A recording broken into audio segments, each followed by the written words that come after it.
Most of you all know me by name via email and letters. Now you know me by face. I'm Melissa Barnhart.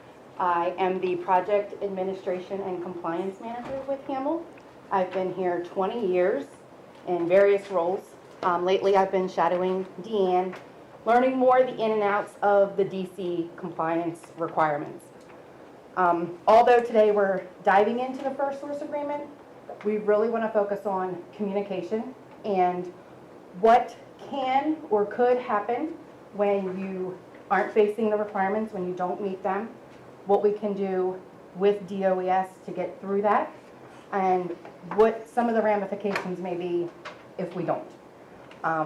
So one of the most important things is, if you know you're not going to be able to make the requirements, to jump on communication early and fast with Hamel and DOES and work through everything. We do have a sign-in sheet, so please pass that around. There's waters to the left back here. Our restrooms are in the main building just across the parking lot. And for anyone that didn't print out a packet, do we need packets?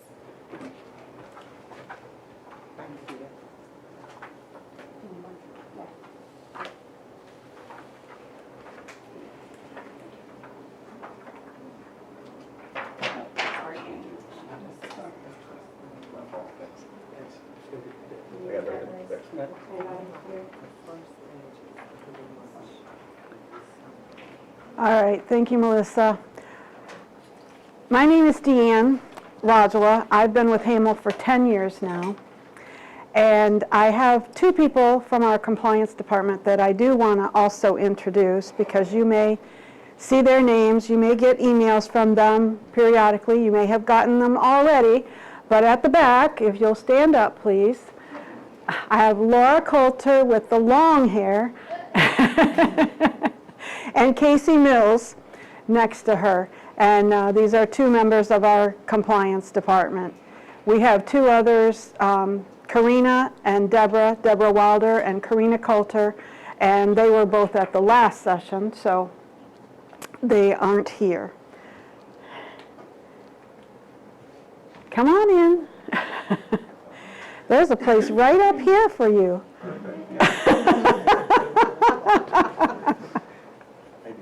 That takes us all back, doesn't it?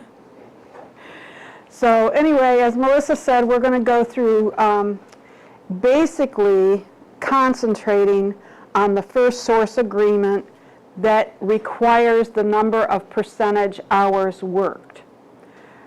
The old first source agreement that we're all used to is 51% new hires. But then now they've added this other part. The 51% of new hires requirement is still in effect for projects that receive less than $5 million from the DC government. We have just one project right now here at Hamel that falls under the 51% category. So if your company is on Bread for the City, that's the one that you're under. So 51% of all new hires must be DC residents, and you need to hire through DOES. That's why this agreement is called a first source agreement. They're your first source for hiring. Yes? You said it's 51% for a project that receives, what was the funding? Less than $5 million in DC government assistance for the project. So if the project receives $5 million or more, you're going to fall in the percentage hours worked requirements. And that is that 20% of all journey workers' hours on the project for your company, 20% must be performed by DC residents. That's for journey workers. 51% of all skilled laborer hours must be performed by DC residents. 60% of all apprentice hours need to be performed by DC residents. And 70% of all common laborer hours must be done by DC residents. So there are 4 categories, and with a different percentage point assigned to them. Still, you have to hire through DOES if you need to hire workers. But clearly, no matter which of the two laws you're falling under, DOES, the Department of Employment Services, wants DC residents to be employed. That is the goal. DC residents need to be employed, yes. Sorry, I don't mean to ask. That's okay. My understanding was on the 51%, if you're hiring specifically just for that project, the employee's only gonna work on that project and nowhere else, they have to be a DC resident. But if you're hiring an employee for your company and they may be working, let's just use Bread for the City. They may be working out there, but they're also working on multiple other projects at the same time, then you don't have to actually, it doesn't have to be a DC resident employee that you're hiring. Is that correct? If you're working on Bread for the City, and we talked about this in the last session, and Omar Chambers from DOES was here in the last session. So something similar came up to this scenario. So we're only talking about the 51% new hire rule here. We're not talking about the percentage of hours worked. Each project kind of stands alone. So if you have multiple projects that have 51% new hire requirements, if you hire someone during the time that you're on these projects, and maybe you're on, I'm picturing that you're on the projects concurrently, the first project that that person reports to work on his very first day of work, that's the project that can claim that person as a new hire. If that person then gets transferred to another project, even if he only worked on that project for a day, he's now a job transfer. And you would be reporting this in the FORS system, online, monthly. Because the 51% new hire projects have monthly reporting requirements in the FORS system. So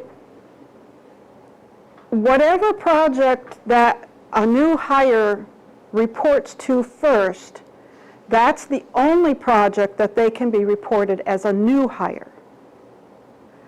Now, the question kind of arose the last time, well, what happens if I hire a guy and I think I'm going to need him on such and such a date, but the project is delayed, and now I've hired him, and I've got no place to put him because I can't put him on this job for another 2 weeks, whatever it is. So even though you hired him for the one project, wherever he goes first on the first day of employment is where he's a new hire at. And every project stands alone. Now, I will cover one more point in the 51% hire area because a question came up before. What if you hire office people during the time you're on this project? Well, you know the office people do not show up on your certified payroll, and they aren't the ones getting reported on the job in your FORS system. So how do you report that to DOES? And you're going to have to email the DOES monitoring person. That person is identified on your cover letter that you get back from your first source agreement when it's fully signed. So I would be in touch with that DOES person. And if at any time you don't know who that is, please feel free to call us or email us here at Hamel. If you don't know which compliance person is handling a job, you can send an email to compliance@hamelbuilders.com and you'll get all of us. So whoever's in charge of that job will answer your question. Okay? Yep. So, I'm not sure if I didn't get the answer I was Okay. looking for. So if I do hire somebody during the period of time, I'll use Bread for the City, because that's really what we're here for today, so it's relevant. If I hire somebody and they're not being hired specifically for working on the Bread for the City job, but I've hired a field staff member, they don't have to be a DC resident, or they do have to be a DC resident? 51% of all new hires for that project during the time you're on that project, 51% of all new hires must be DC residents. But as long as he reports to a different job on his first day of work, he's not considered a new hire. If he goes to Bread for the City on his second day of work, he's now not a new hire anymore. That's right. And when Mr. Chambers was here the last time, he said, yes, you're right. Okay, But fine. that's a way of deceiving the system. And therefore, if they realized what was going on, it would not be a good thing. Right, okay. Okay? Thank you. So when you get your contract, you're going to get an affirmative action packet, and it's going to have a first source agreement in it.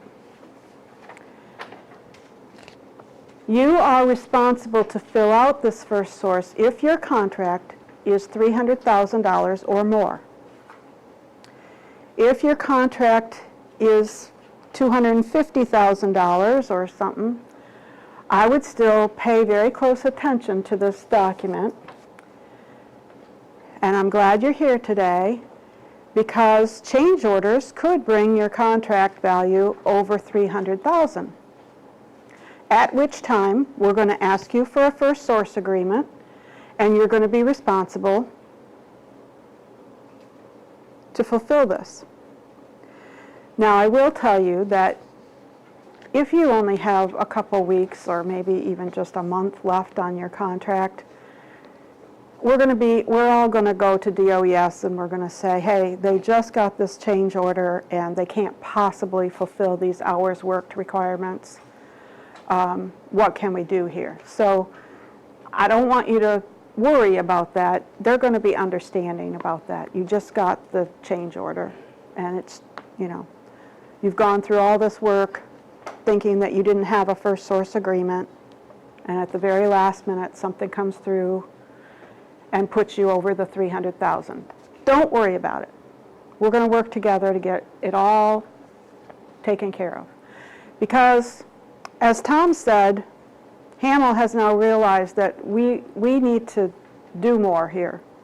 So we are going to be working with you as a team. We're going to be working together. We're going to be working to figure out the way that every single subcontractor can meet the requirements of this agreement, even the percentage hours worked. We're going to do it together, because we're going to understand what the law is. We're going to make a plan to meet the law, and we're going to work the plan, and we're all going to do it together. Okay? Yes, Tim? I have a question. Do we have some sort of mechanism in place, it's like a warning when we go over that $300,000 threshold, that someone in compliance? The compliance team keeps track of that, yes. I'm right there, right for the city. My contract was $268, and I got about $330,000 in change. So it's when I hit $300,000, now we start tracking first source at that point, or does it backtrack to the beginning of when I started? Now, with Bread for the City, you're on the 51% new hire ruling. So I think it would start immediately upon when you had to do your first source agreement. And from that point on, any new hires that you had would, 51% of them would need to be DC residents. Does that backtrack to the start of the job, or is it at the time I signed that change order and I'm now over my limit? I don't think it's going to backtrack to the time when you first started the job. DOES may ask you questions about it, so be prepared to answer that. Be prepared to give them the evidence that your change order that took you over $300,000 was dated such and such a date, and from that date on, maybe you didn't even have any hires. So 51% of 0 is 0, and you're in compliance. Thank you. Okay? Yes, Maria? As you know, we have a hard time finding skilled labor that would meet those requirements because of the industry that we're in and the liability associated with it. And, I mean, we have trying to get DC, and we do have certain individuals that fit that criteria, but we don't have enough that would meet all the criteria for the over 5 million. So then my question is, if there is a contract that I'm looking at, and I'm looking at part 2 of over 5 million, because of the industry that I'm in, do I walk away from that because I can't meet that criteria, or do I try to meet that criteria and show proof of such? I don't want you to walk away from it. Her question is if she knows she can't meet the requirements because she knows the limitations of the types of employees. It's very hard to find the employees that are skilled enough to and capable enough to do the work that she needs them to do. So she doesn't have DC workers. Should she just not try to get any contracts that are over $300,000 in the district? And I'm going to say no, don't walk away from these contracts. But we will get into that, in the remedy for that, in a few minutes. Okay? Stick with me. I'm with it. All right, so you have a contract, it's over $300,000, you have to fill out this document. We're talking about the percentage of hours worked requirements on this now. Although, this is the same document that you would fill out if it was a 51% job. Okay? This part is the same document. So you're going to get this from us, and the top section, except for the total contract amount, is going to be filled in for you.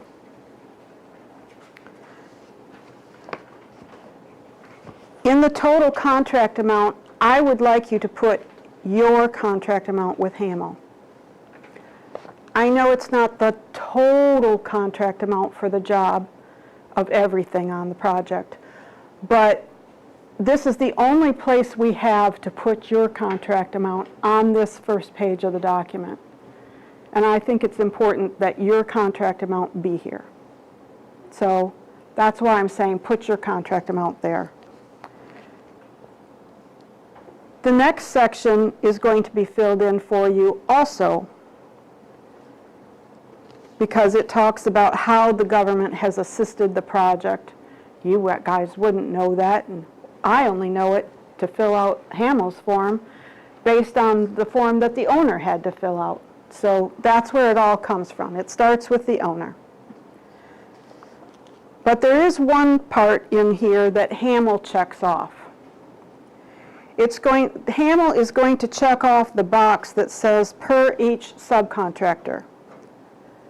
The general contractor will meet the hiring or hours worked percentages requirements for each subcontractor. We have tried to work it the other way. We tried once to work it for the entire project, thinking, okay, maybe some subs can fill in where other subs can't meet the requirements. But it didn't work out very well. It seemed like just everybody was falling short. And so rather than do that, we decided that every subcontractor should just be responsible for their own stuff. That being said, I still want to assure you that Hamel is going to work with you to make sure that you are meeting the requirements. Okay?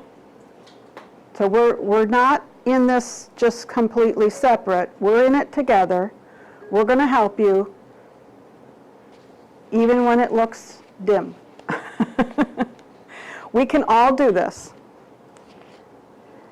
The project name and address and the project start and end date will be filled in for you, but you will have to fill in the employer's start date and the employer end date. Then you will have to fill in your employer information.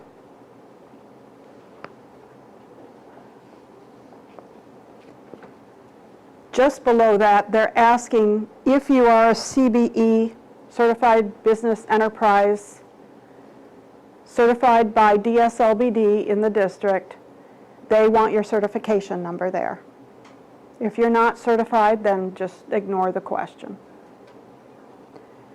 The next question has to do with the DC Apprenticeship Council. They want to know your registration number with the DC Apprenticeship Council. That's because DOES also monitors the DC Apprenticeship Program. And by DC law, you are required to have a DC Council approved apprenticeship program if you do $500,000 or more of business in DC per year. Not just on one contract. You could have 3 $200,000 contracts and you're over $500,000. So that's the law.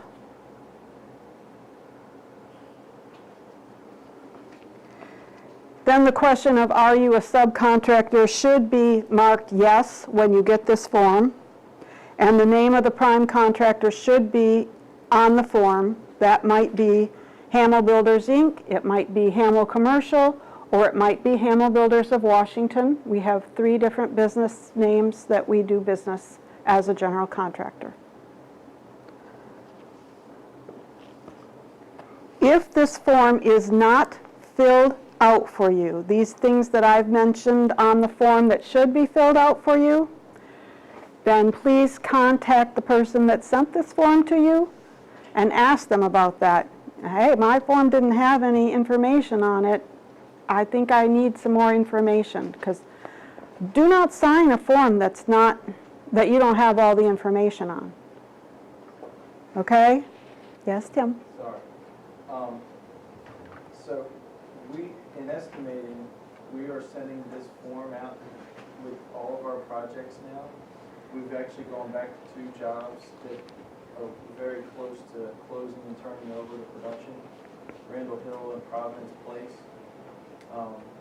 Projects moving forward that are going out for pricing, we're sending this blank form out to all the subcontractors. It will be blank, or should it not be blank? I thought you were just sending out the employment plan.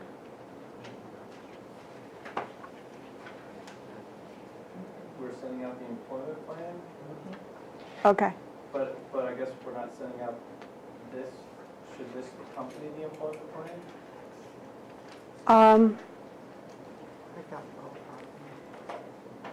For the estimating purposes, we may not have this all the information. That's kind of where I was getting to. So we can't really fill it out for the estimating time. But when you get it after you've been awarded the contract. Okay. Because for estimating, you're not going to sign the first source agreement. Right. It's not going into DOES. You don't have a contract yet.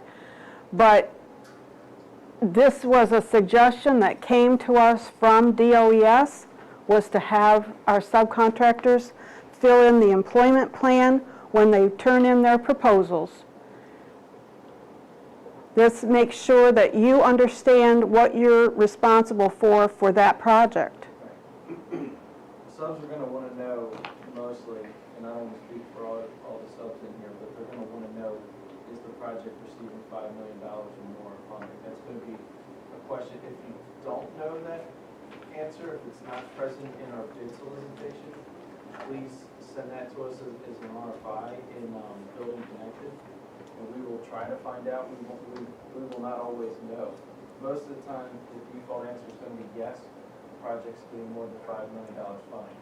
I think it's gonna be rare to see one, even a project that may not have an aggregate construction cost of $5 million, the price of the owner buying that building may be part of the $5 million ask from the district. So please, if you're unclear, ask us in estimating that key question right there.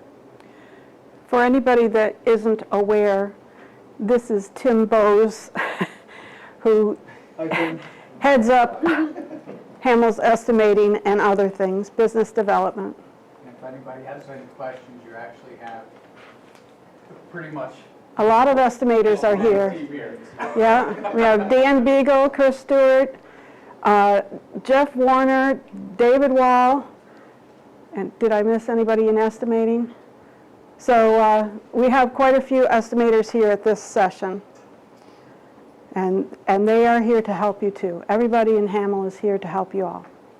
So we're not in this on our own. Thanks. So the two boxes at the bottom of page 1 are very important because the box that is checked is indicating which set of requirements you're doing for this project. So if less than $5 million has been received for the project, the first box should be checked. If more than $5 million has been received for the project, in DC government assistance this is, then the bottom box will be checked. You'll be able to know that if you go back up to the section to be completed by the beneficiary only, the total government assisted funded amount should be in there. If that amount is over $5 million, the second box should be checked. If it's under $5 million, the first box should be checked. Okay? So if there is some kind of confusion because of the amount that you see there and the box that is checked, please call Hamill. We're not perfect. We sometimes make mistakes too. But we don't want to send in a first source agreement that is incorrect. So we want to correct it. Okay?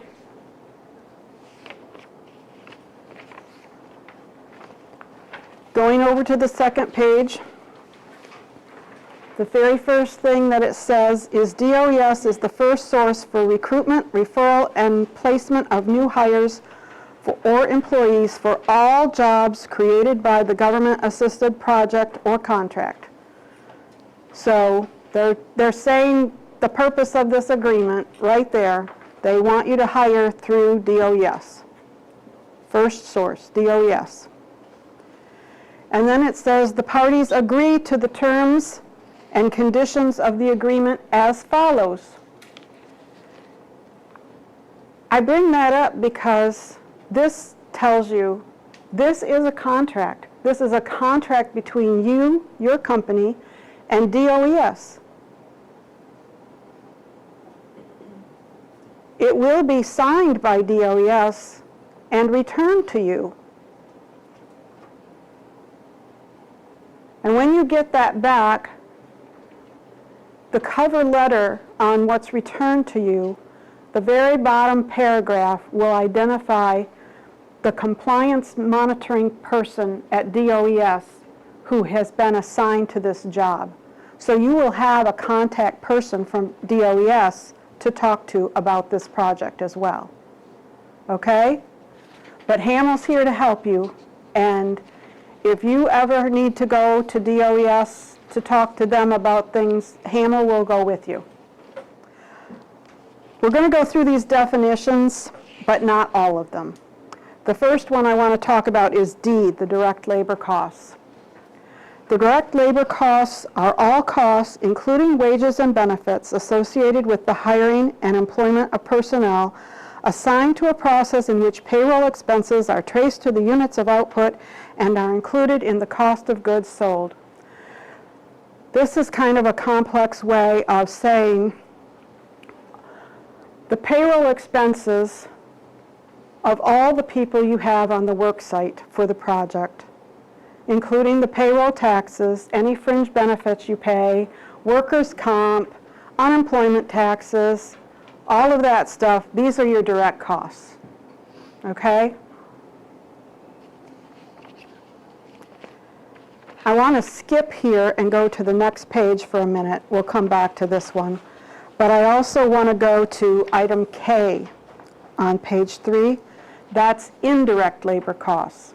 The indirect labor costs are all costs, including wages and benefits, that are part of operating expenses, like overhead, and are associated with the hiring and employment of personnel assigned to tasks other than producing products.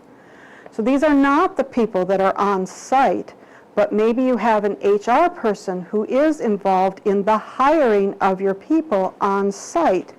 So a small portion of that person's wages, benefits, taxes, etc., may come into play here just for the hiring that you're doing for this project. The more hiring you're doing, the more cost you're probably incurring, but this would typically be in your overhead costs, okay? And we'll talk about why we're talking about those definitions later. An employer is any entity awarded a government-assisted project totaling $300,000 or more, including all individual contractor and subcontractor entities at any tier who work on the project. So if you tier out some of your work to other subcontractors working below you, please, you have an obligation to us. If their contracts are over $300,000, they also have to fill out a first source agreement. They also are responsible for certified payroll, just the same as you are. They also would be responsible for any DHCD paperwork that may happen to be on this job. So everything that applies to you applies to them. But they only have to fill this out if they have a contract of $300,000 or more, just like you only have to fill it out if you have a contract of $300,000 or more. So a question we had last time was, well, what if my contract is $400,000 and I sub out $200,000 of that? So I only have $200,000 less. Am I still responsible for this? And the answer is yes. You still have a $400,000 contract, and it's over $300,000. So you are responsible for whatever employees you put on the job. Your tier sub that only has a $200,000 contract, they don't have a first source agreement, so they aren't going to need to meet the percentages unless change orders bring them over $300,000. Yes, Jeff?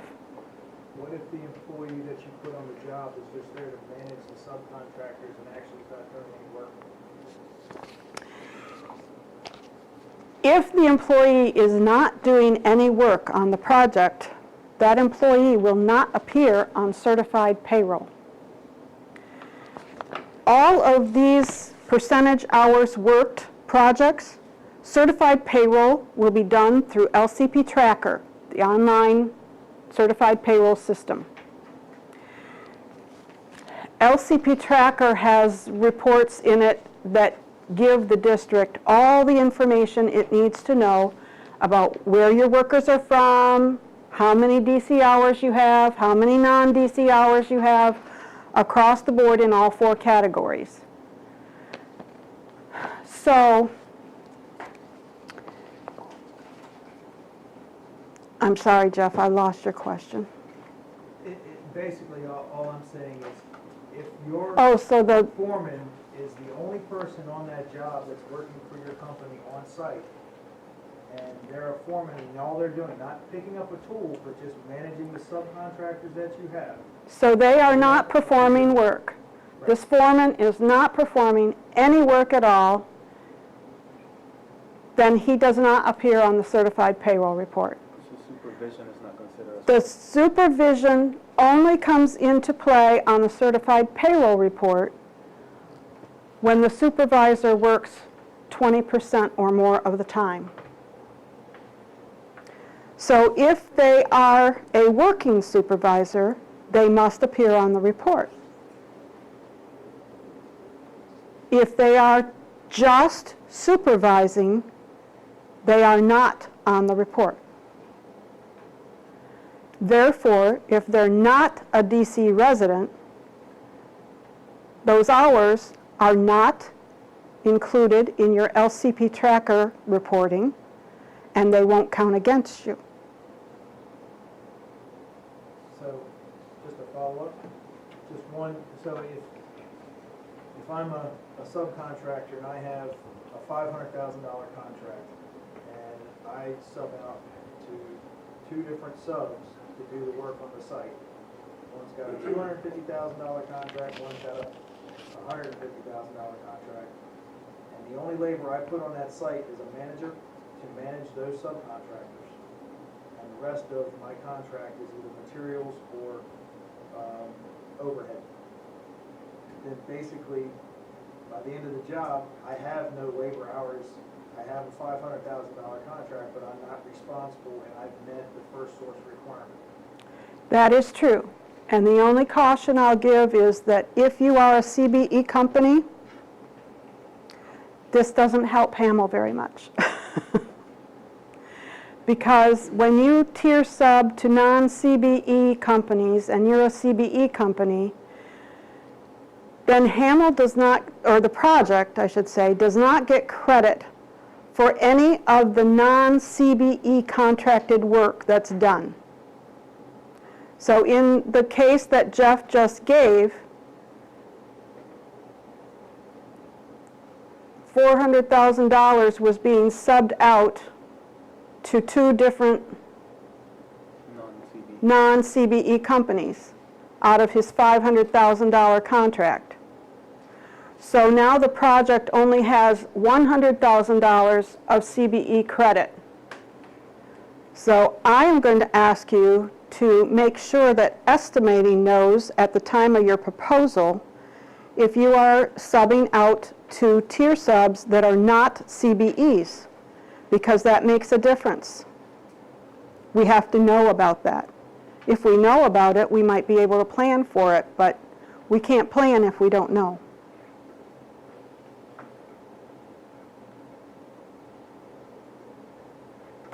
All right?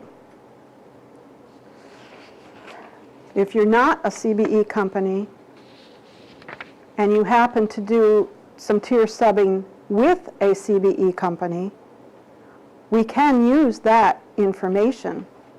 And if you give us a copy of your contract with your tier sub, who's a CBE, and they would have to fill out a vendor verification form, but we could get credit for CBE on those folks. Okay? Doesn't have anything to do with First Source, but it has to do with our projects in DC. We would need to know that up front too. That would help us up front. Yes, definitely. Any information like that. The earlier you can communicate anything to Hamel, the better. The earlier you can communicate problems with this agreement to Hamel and DOES, the better. You know, it's all a matter of communication. And we're here to work with you. All right? So H is a good faith effort. Good faith effort is really important when working with DOES. It's a big item. I do want you to just note here that when they say good faith effort, they mean the employer has exhausted all reasonable means to comply with any affirmative action, hiring, or contractual goals pursuant to the First Source law and this agreement. The word is exhausted. That means you can't just give it a little bit of effort. That means you have to give it an all-out effort. So it does take some work, but we're going to learn the law, we're going to make a plan, and we're going to work the plan. So we're all going to be good. It's all going to be fine.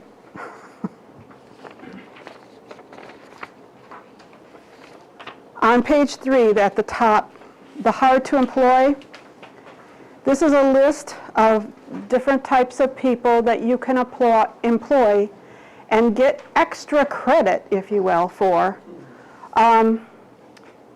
If you employ a hard to employ person, you actually get double counted. You can double count their hours, up to 15% of the total hours, of your total hours. So there's a special way to indicate that the employee is a hard-to-employ person in the LCP tracker, and if you have questions about that, you can email compliance@hamillbuilders.com, and we will be glad to point out in the LCP tracker system exactly where that is. It's under the Add Edit Employees. Okay? I want to go down to O, only because you guys already know what a journeyman is, but because it's one of the 4 categories that DOES uses in their first source agreements, I want you to understand how broad this category is. The other 3 categories of the 4 are very specific. A common laborer is a very specific type of worker.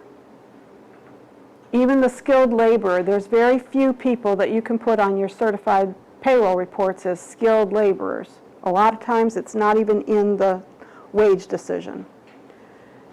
Apprentices, those are the people that are in a state-approved apprenticeship program, and that's the only time that you can pay them less money than what's on the wage scale. But all the rest fall into journey workers. So I just want you to know that. All the rest fall into the journey worker category. The revised employment plan we will be going over. This is the document that Tim was talking about that estimating is going to be asking for when you turn in a proposal to us.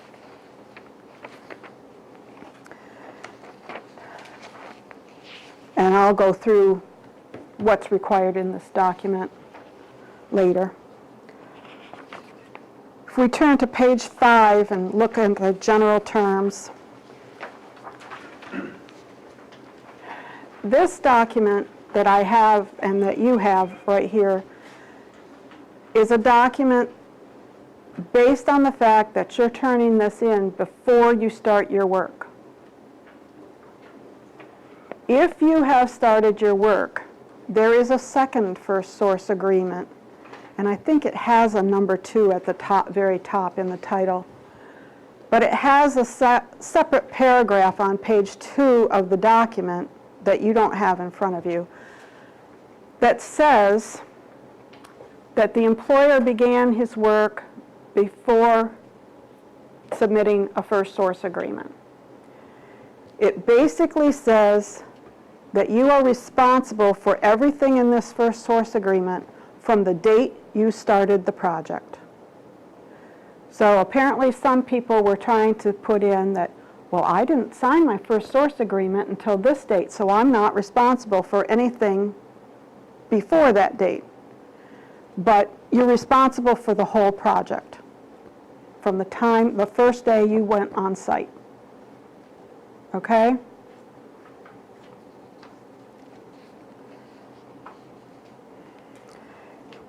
Part B deals with the tiers, and I think we already talked about that. In C, it specifically says that no work can begin prior to the execution of the agreement. It will be fully effective through the duration, any extension or modifications of the project, and until such time as construction is complete and the certificate of occupancy is issued. So from the time you start work until the project is complete, the agreement is in effect.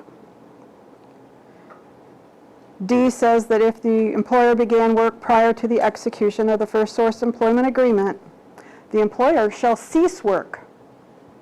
Not only do you have to fill out a different form, but you're going to stop your work. They could come in and make you stop your work.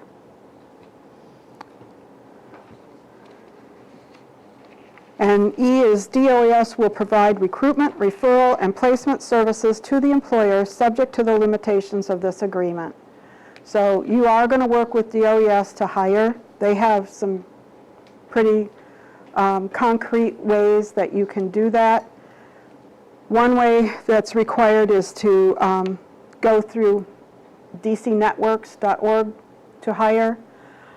I haven't found that that's a great resource, but it is required. So do it and take a screenshot to prove your good faith effort. But there is a contact person that works with the Business Services Department at DOES that I can email you after this that will help you one-on-one find someone, okay? I would recommend going through them.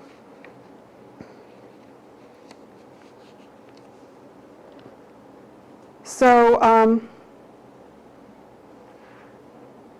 if you are a union company, this agreement is still in effect. DOES will make every effort to work within the terms of all collective bargaining agreements to which the employer is a party. The employer will provide DOES with written documentation that the employer has provided the representative of any collective bargaining unit involved with this project a copy of this agreement and has requested comments or objections. If the representative has any comments or objections, the employer will promptly provide them to DOES.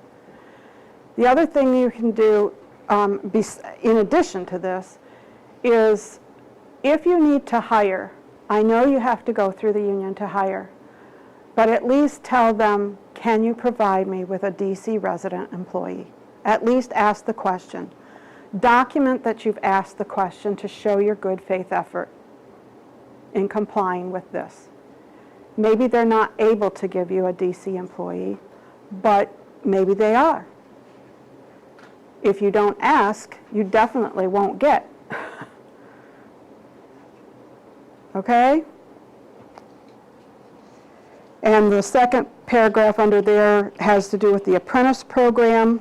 Again, if you do $500,000 within a 12-month period, you will be required to register an apprenticeship program with the DC Apprenticeship Council.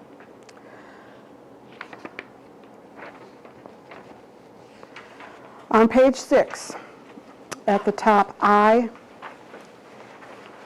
the employer and DOES may mutually agree to modify this agreement. Any modification shall be in writing, signed by the employer and DOES, and attached to the original agreement. Very similar to what you do with an amended contract. This is a contract, so you can make a modification.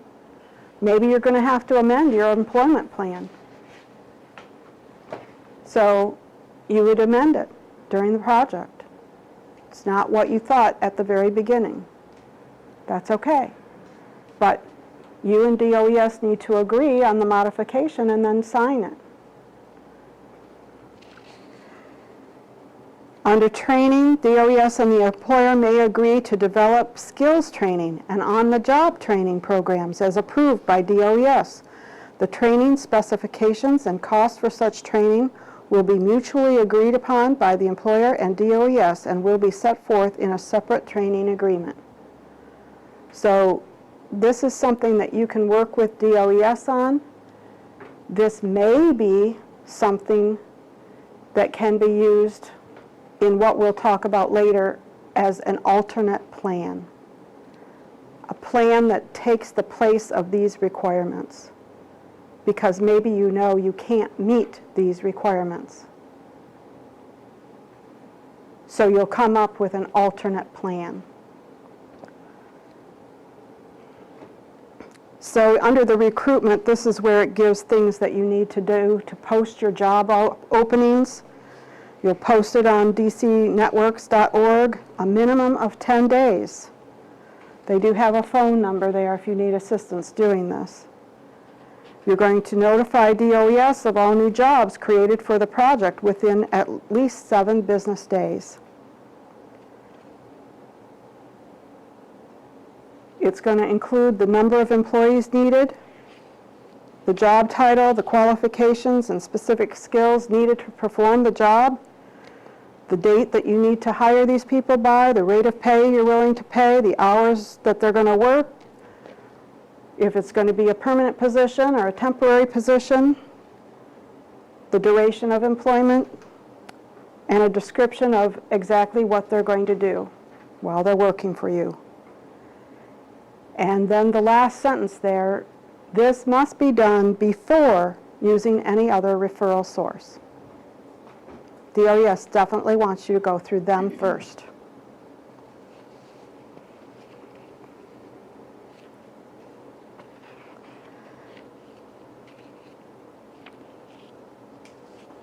It says in here that the employer will submit to DOES prior to beginning work on the project a list of current employees. The employment plans always had a list of your current employees, and the employment plan for the 51% new hires still does. But this one does not include the list of all your current employees. Okay? That doesn't mean they won't see it, because you have to put in LCB Tracker the hire date when you enter the employee. So it's still going to be there. They're still going to see the hire date of this employee. Okay?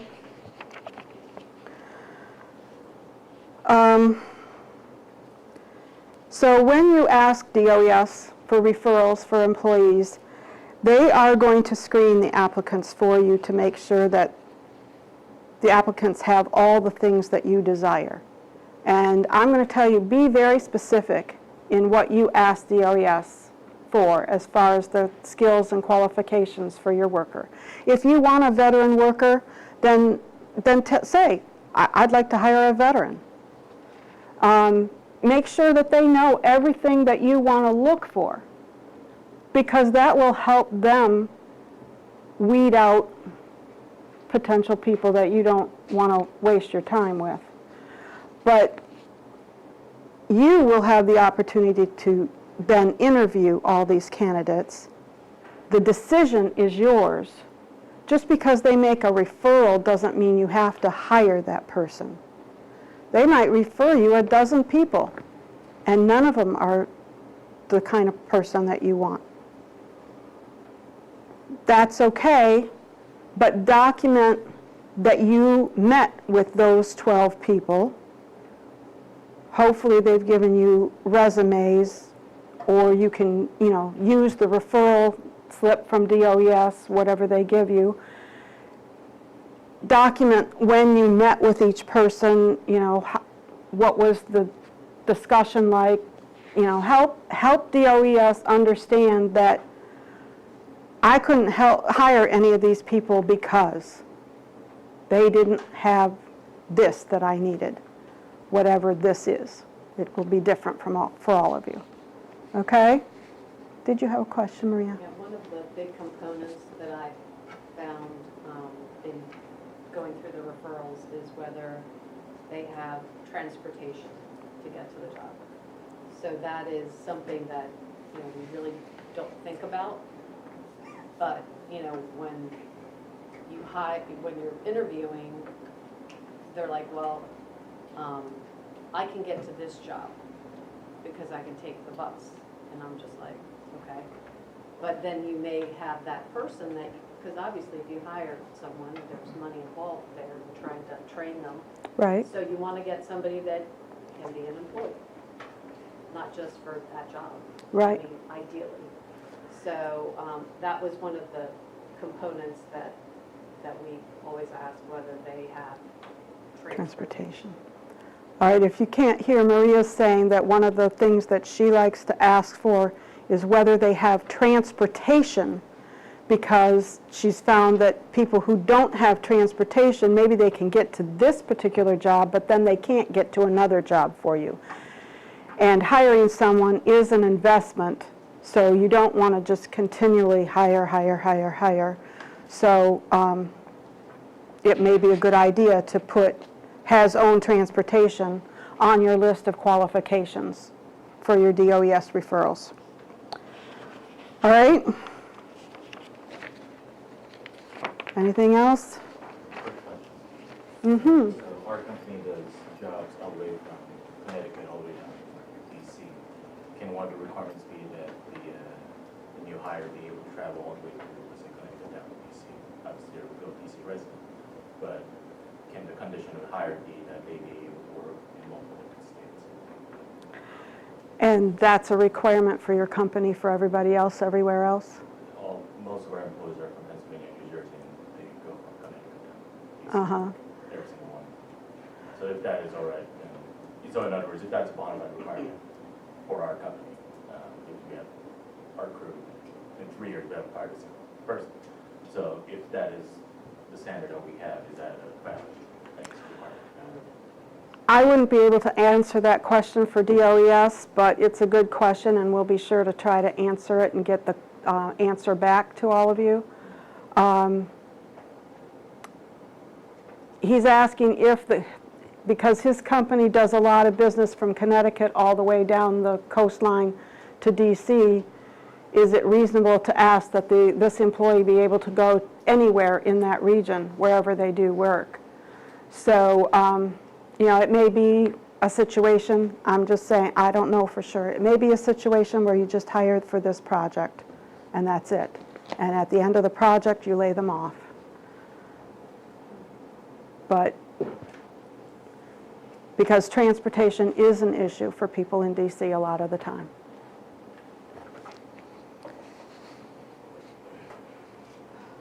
So all hiring decisions, though, are made by the employer. You get to make that decision. You're the one that has to pay this employee. It's your right to make the decision who you hire.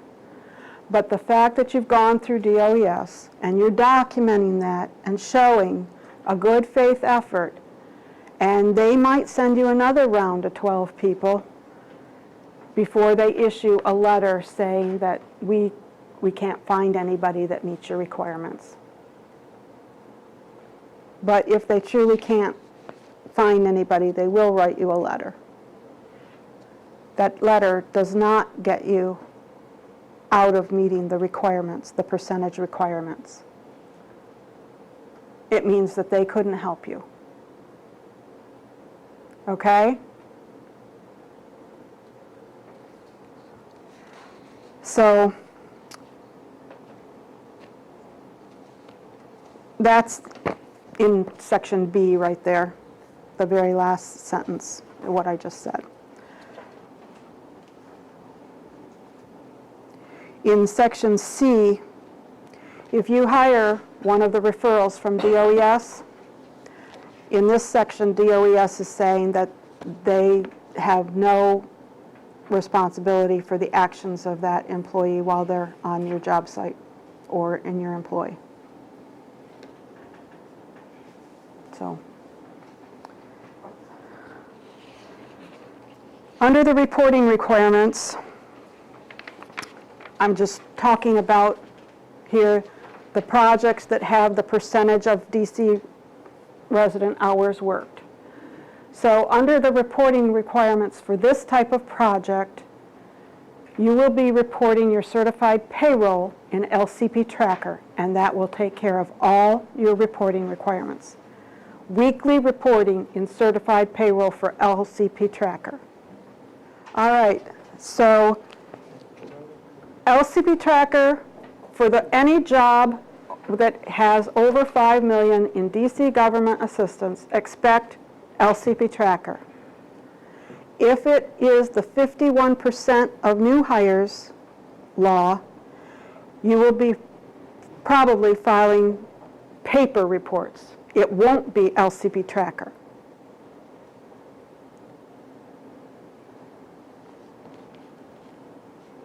Okay?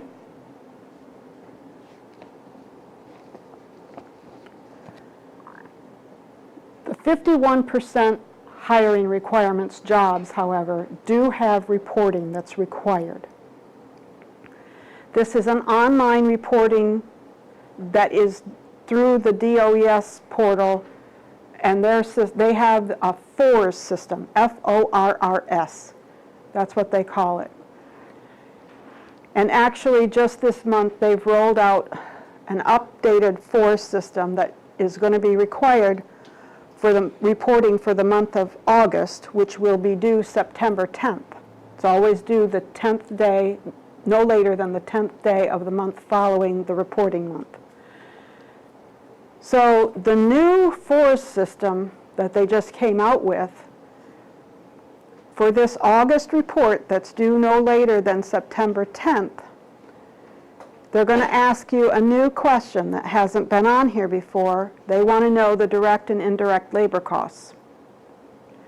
So for the month of August, on Bread for the City, they want you to report everything you've done so far through the end of August on this September 10th due date report.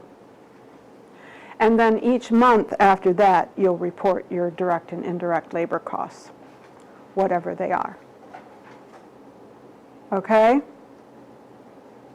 So remember, we went through the definitions of those earlier. All right?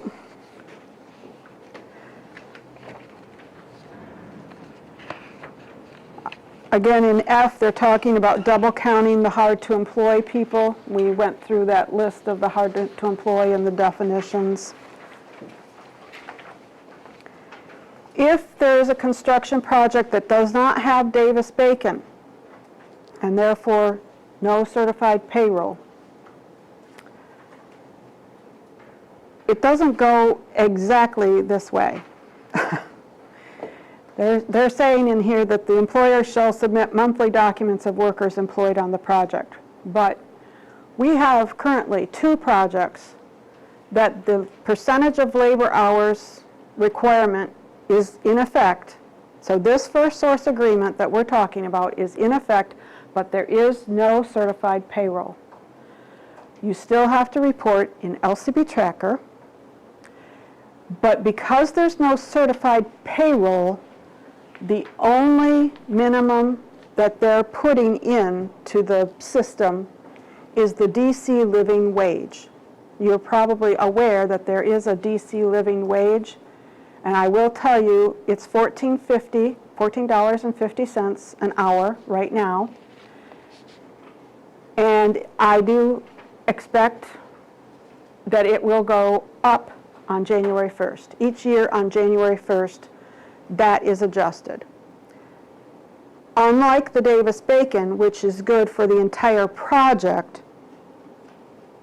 the DC living wage does adjust every January 1st.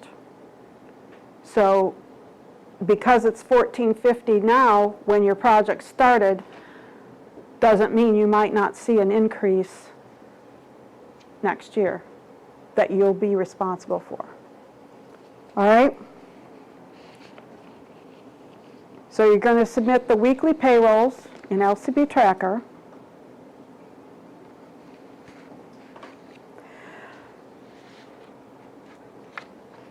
The only time that you might have to submit paper reports, certified payroll reports for this type of project is that it seems to take a long time to get an additional classification. So if you turn in an additional classification request for your certified payroll, it comes to Hamel. Hamel has to send it to the DC agency. This is usually DHCD. DHCD has to review it, approve it, and send it on to the Department of Labor. The Department of Labor has to review it and see what they say about it. As you know, they can approve it, or they can say, no, we don't approve this rate, we think it should be this much, which is never going to be an amount lower than the amount you requested. But at that point, when they come back, it's got to go from the Department of Labor to the agency to Hamel, and then we get it to you as soon as we get it. So we will let you know at that time it was approved or it was not approved. If it's not approved, then restitution is going to be due on it. And then you have to go through the restitution process. But because that process takes a longer time,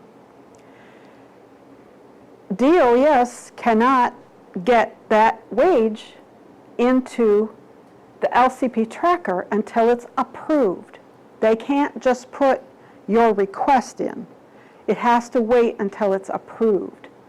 So therefore, there could be a fairly lengthy delay in your reporting in LCP tracker. So we may require paper reporting in the interim, and then when that pay rate does come through, you'll have to put it in LCP tracker and get everything updated so that the whole project is in LCP tracker. We don't really like to make you guys do that, but it's just the way things are sometimes. All right. In I, it also says that the employers are required to make payroll records available to DOES as part of compliance monitoring. They'll ask for you to have it at the job site.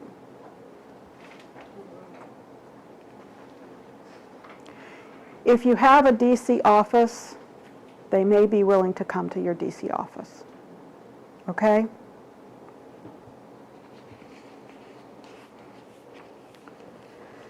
Now we get to the final report and good faith efforts. We talked about good faith efforts being exhaustive before. In number 2, it says, submit to DOES a request for a waiver of the hiring or hours worked percentage requirements for all jobs created by the project that will include the following documentation. They want documentation of all your good faith efforts, the referrals provided by DOES and any other referral sources, any advertisements that you did with DOES and any other sources, including newspapers, etc. I do not want you to wait until the end of the project to do this. If you don't think that you can meet the hour requirements, we're going to come up with an alternate plan at the beginning of the project that are going to change this document. But to come up with an alternate plan means that it has to benefit DC workers. There has to be a benefit there because that's what this is all about. This is to benefit DC workers. And because this law with the percentage of hours worked requirements has meat to it, your alternate plan is going to have some meat to it. It's going to have to take some effort. It's not going to be just a, well, let me do this. Let me just do this. No, it's going to have some meat to it. You can be creative. There are things that you probably can do very well that these DC workers would need. Potential DC workers. Have you done any alternate contracts? Hamel has an alternate plan in place right now, even though Hamel is able to meet these percentage requirements. But I know that Hamel does not have as many employees on the job as you guys do. Because what we actually perform is less as far as the workers that are on certified payroll reports. A lot of ours is supervision, so we don't have a lot of people on the certified payroll reports. But we do have an alternate plan in place anyway with the district. We're going to, for the next 2 years, do some OSHA training in DC, 30-hour certificates. We'll start with the 10, and if the person wants to continue, that course will just continue so that they can get 30 hours. And we're going to do the classes at DOES so that DC workers can come down and get the training that they need.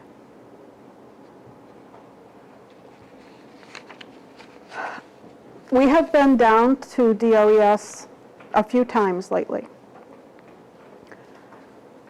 One of the times that I went down there, I went down with some subcontractors. It was the end of the project. The project was done. They had not met the goals. Specifically, one of the subcontractors gave their explanation to the folks there at DOES.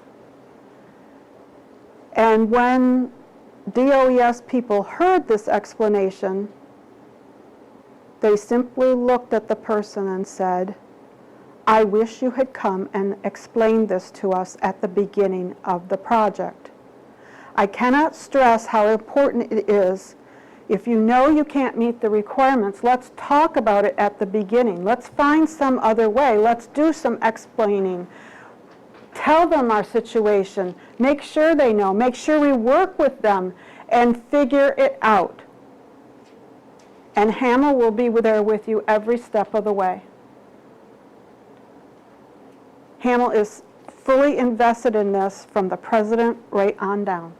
That's why you see a lot of Hamel people here today. They're learning about it just like you guys are. We're trying to make sure that we're all working together.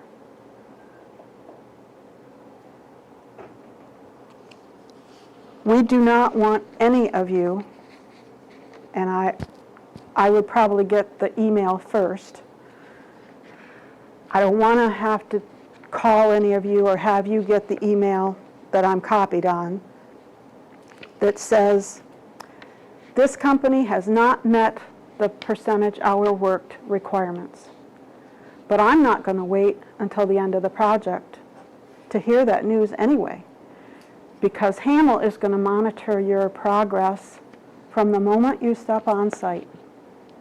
And we're going to be monitoring your percentages from the very beginning. And if we see that you're short, we're going to call you in right away to talk to us, because we want to remedy that situation. Now, maybe you know you're short, and maybe it's just the way your work evolves, and this DC person is going to come in at this point, and so then all your hours are going to work out, and the percentage is going to be just fine, because this person was only here for 2 weeks to get the job started, but this guy then takes over, and he's there for 6 weeks, and he's a DC resident, so now you have more than 20% of your total hours are done. But we want to make sure that you're in compliance throughout the project. So you might have reasons, and that's great. But if you don't have reasons and you're just behind, we want to do something about it right then. Even when you give this employment plan to estimating, you're going to know at that time when you're bidding on the project, putting in your proposal, you're going to know whether you can meet this requirement or not, because you know where your workforce lives. How many of them live in DC? How many of them don't? You know what's going to happen. So that was our idea in having this training today, is to make sure you know what the rules are, and now you can plan for not only one project, but all your future DC projects, to plan on how you're going to come up with a way to meet the requirements. Maybe you can't meet the requirements based on this agreement, but at this point, we can start working on a plan, an alternate plan, that we can then present to DOES, and if DOES accepts the plan, these requirements can go away. But like I said, the plan's going to have some meat to it.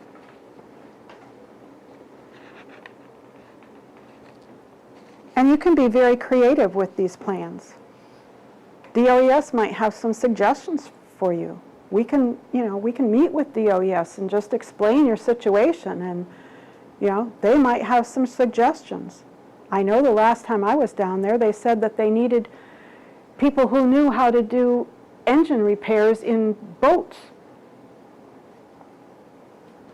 Well, maybe you don't really work with boats, but the guys that know how to do engine repairs in your equipment might be able to help.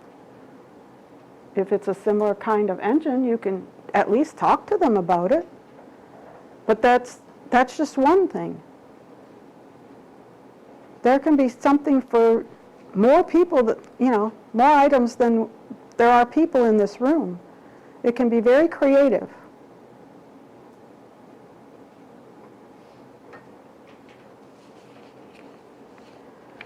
So DOES is going to be looking at everybody at the end of the job to make sure that there was a good faith effort that was put forth. Everybody turned in their reports. Everybody seemed to be doing everything correctly, advertising for jobs on DC networks, going through the person at the business services department,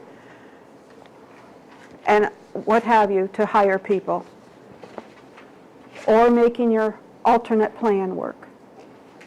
But they're going to be looking at that. There's a whole list here about, in C on page 9, DOES shall consider documentation of the following when making a determination of the good faith effort to comply. They will look at all these items and see if you did those. So this is just a list, a partial list of things that you need to do to demonstrate a good faith effort. They will look at all of this. If you put lettering on your vehicle for new hires, potential new hires, to call this number, we're hiring, call this number, don't just say that you put that information on your vehicles and drove around DC to advertise. Take a picture of it. You got to show them. You can't just tell them. You have to show them.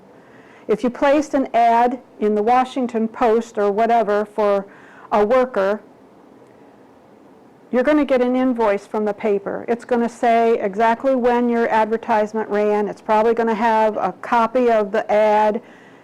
Take a copy of that, give them that to show that you ran this ad for the required amount of time in here. Everything you're doing, document it. Every conversation you have with DOES, document it. Who it was with, what was discussed.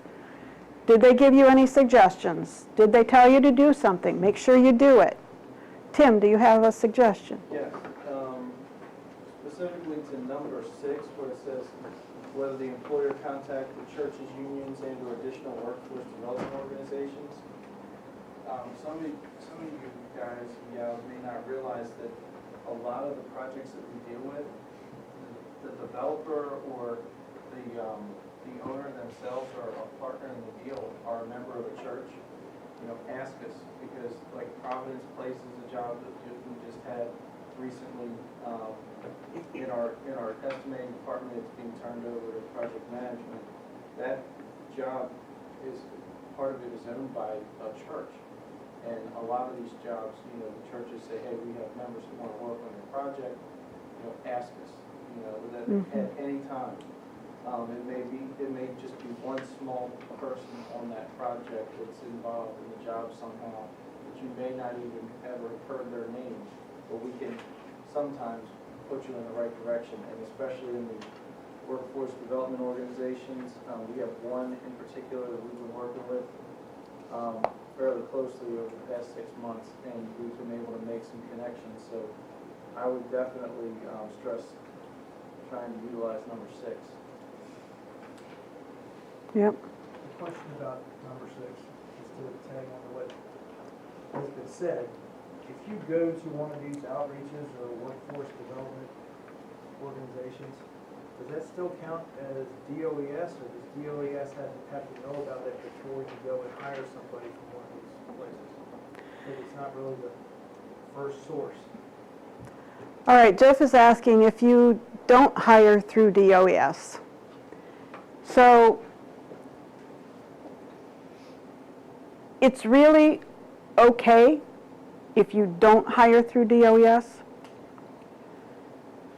DOES, as long as you hire a DC worker, will say that still does the district good. So we're good with that. Okay?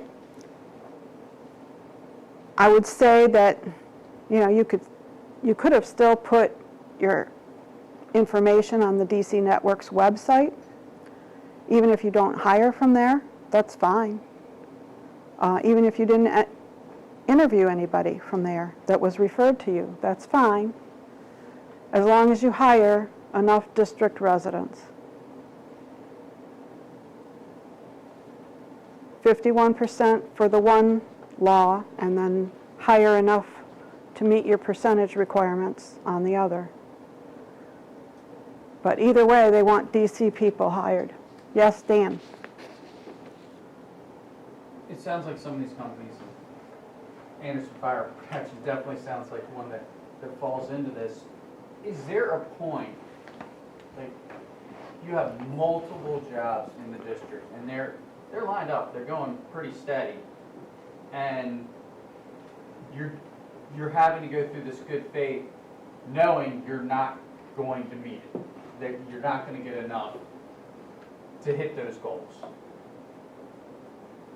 Can a company just go straight to, hey, we're looking at this project, we have an alternate plan, and we've worked on this alternate plan that we're basically going to use on all of our projects in the district to go to them to basically save time and save effort to get through each one of their projects?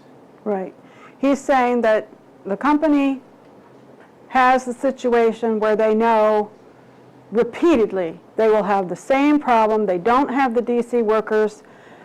It's going to be in effect for all their projects in DC, and they have several projects lined up to do in the district. So yes, I would say you go to the DOES, the people there, with your plan, your alternate plan, and you'd say, I want to put this plan in effect, and I want it to cover my projects. Now, maybe it would cover the projects for 2 years, 5 years. I don't know what DOES will approve or not approve, but certainly it's worth asking to cover multiple projects. Is it worth going there first to say, Yes. what are you looking for? The earliest, the better. Sounds kind of, you talked about, boat engines. It sounds like it's pretty broad on. It can be what the district needs. Okay.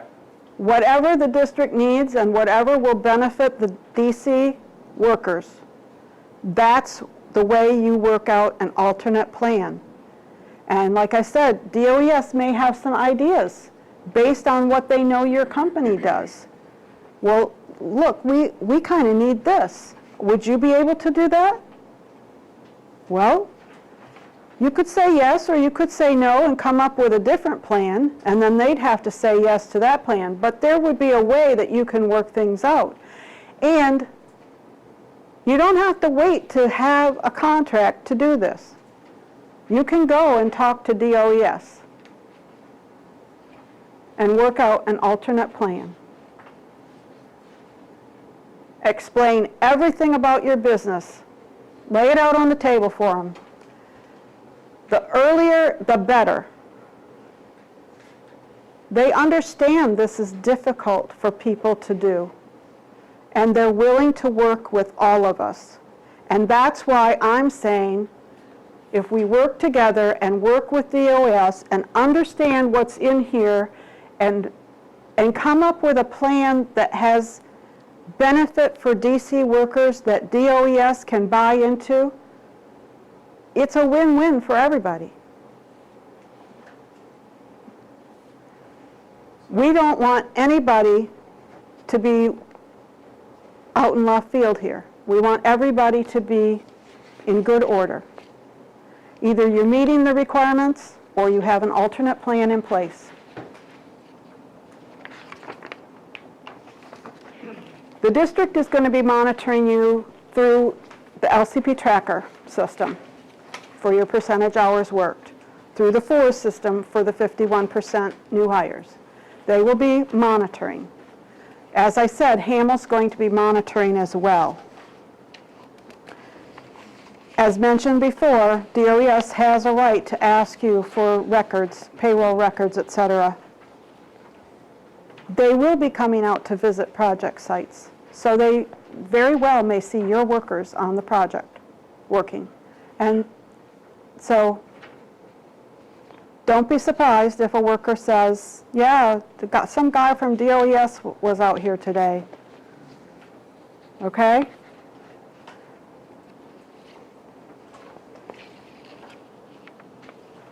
Non-compliance may result in penalties. I don't want to see anybody in that situation. That's why we're working together. We don't want anybody there.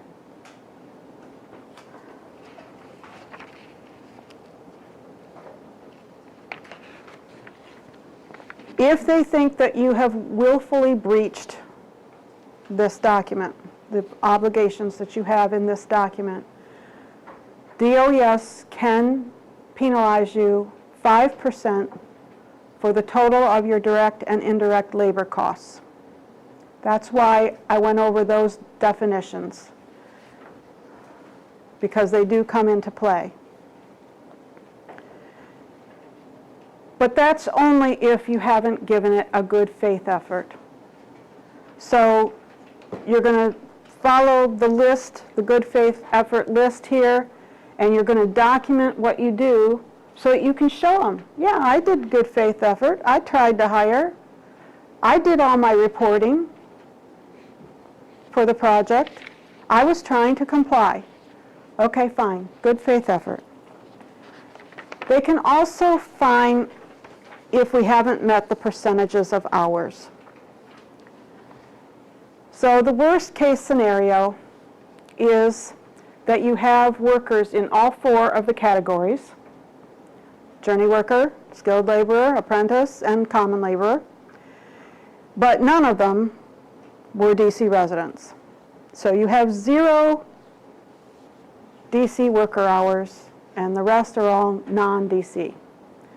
So worst case scenario, your penalty would be calculated based on the sum of the direct and indirect labor costs again, multiplied by 1/8 of 1% times 201, which is the total of those 4 percentages, the 4 percentage requirements. So that can add up in a hurry. Most of you probably aren't going to have workers in all 4 categories. And if you do have maybe, say, a journey worker or some journey workers, the requirement is 20%, but maybe you have 10%. And you don't have any other 3 kinds of workers. Well, instead of being multiplied by the 201, it's only going to be multiplied by 10, the difference between the 10% that you do have and the 20% that's required. So, at any rate, that's going to be only the difference between the requirement and what you actually got. That will be what's there. But again, none of you are going to be in this predicament because we're going to work together and nobody's going to be there. Some people might think, well, it's easier for me to just pay the penalty and be done with it. But if you look on page 11, section B, it says employers who have been found in violation 2 times or more over a 10-year period, that's a long time, may be debarred and or deemed ineligible for consideration for projects for a period of 5 years. So there's an awful lot of business in the district. To not be able to work in the district for 5 years is a big penalty to pay. Not to mention the penalty that you paid because you thought that was the easy way out. So don't do it that way. We want you to be able to work for us. So you can appeal this, but it's difficult, you know. It's not a way I would recommend. How are we doing? Okay. So we're going to go on to the revised employment plan. But I will tell you that I included in your packet that you received, it's at the back, I included this. This is your cheat sheet. At the very top of the page, it has the types of requirements for the two different first source agreements, whether it's under 5 million or 5 million and over. And then I wanted to have an easy sheet for you to keep that has the good faith effort defined. So you don't have to dig to the back of your document to find it, it's right here. And on the back of this, I just put some information about the living wage and a little bit about LCP Tracker. Okay? The revised first source employment plan. This is called a revised plan because there used to be just one plan, and they recently revised it. And so they are calling this the revised plan. This is the only plan that they will accept with your first source agreements now. Although, as I said, there is a different revised plan for the 51% requirements. The one you have that we gave you today and emailed to you is for the percentage worked hours projects only. Okay? A lot of the information on the first page is the same that was on the first page of the other document. A lot of it will be filled in for you. You will need to put in your employer contract amount, your employer start date, and your employer end date in the top section. And you then, in the second section, all your employer information will need to be done again. It should be checked off for you that yes, you are a subcontractor, and the prime contractor's name should be entered in there. Again, if this information is not on your first source agreement documents, when you receive them after you have been awarded the contract, call the compliance person that sent this to you, or you can call me. But this should be filled out. I do not want you signing any document that's not fully completed. In estimating, we need to fill out one for each job to send to the subcontractors.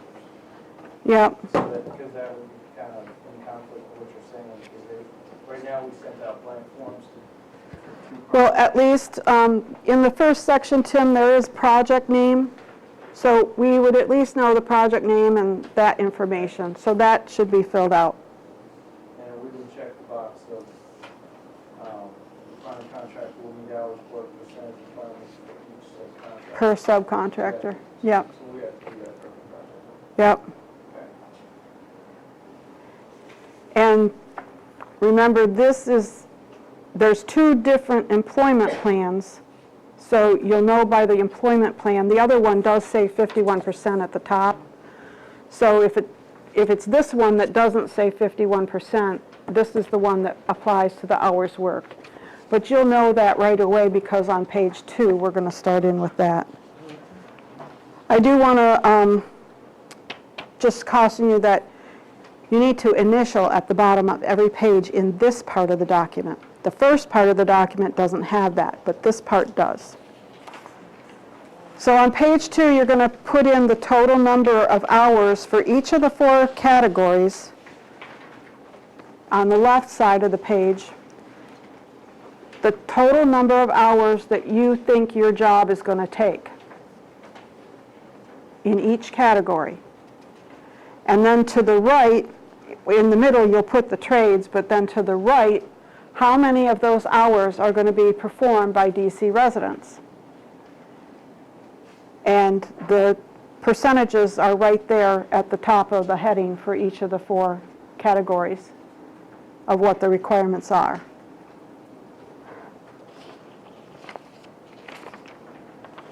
Page 3 is the hiring projections.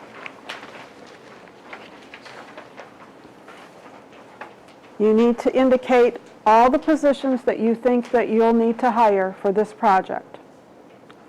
It doesn't mean necessarily that if you put a position down here and you end up, oh, I don't need him because this didn't go through that I thought I was going to use this guy on, so now I can use him over here. So maybe you won't need that person, but you may need to tell DOES that, because DOES is going to look at this and say, oh, well, XYZ company said on their employment plan that they were going to hire 3 people and they only hired 2. So you may be asked why you didn't hire the 3rd one, or you might just contact DOES and say, hey, I need to amend my employment plan because I know I'm not going to hire 3, I'm only going to hire 2. Okay? And then this can be amended. Page 4 is the justification. If you have not indicated at all that you're going to hire anybody on page 3, and we're not saying definitely that you have to hire, but if you've not indicated that you're hiring anyone, then you have to fill out this justification page. It can be as simple as, I have enough workers in my workforce currently to handle this job, and I will not need to hire any new people. However, I would add just a little bit to that. Just so DOES knows that you understand the law, I would say something like, if I need to hire for this job, I will contact DOES first. Doesn't mean you have to hire anybody. It just means that you're telling DOES that you understand what this first source agreement is all about. Okay? Part D is where it gets a little bit tougher.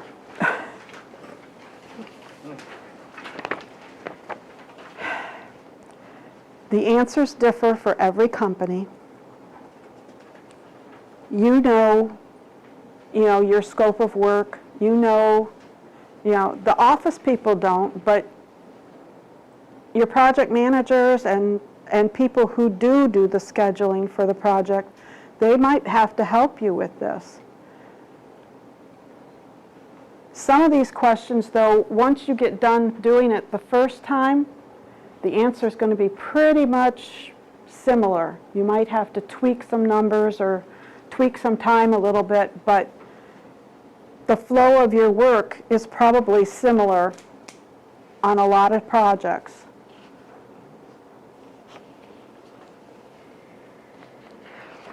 So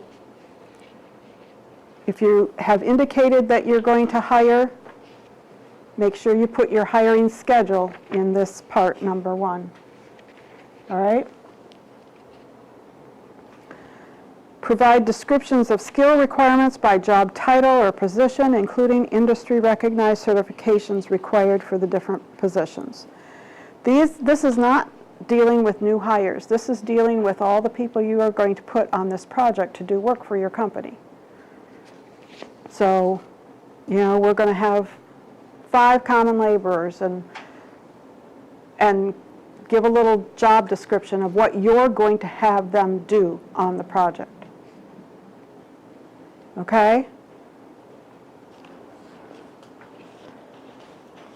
3 is provide a strategy to fill the hours required to be worked by DC residents, including a component on communicating those requirements to contractors and subcontractors, and a component on potential community outreach partnerships with the University of District of Columbia, the University of the District of Columbia Community College, et cetera, et cetera, et cetera.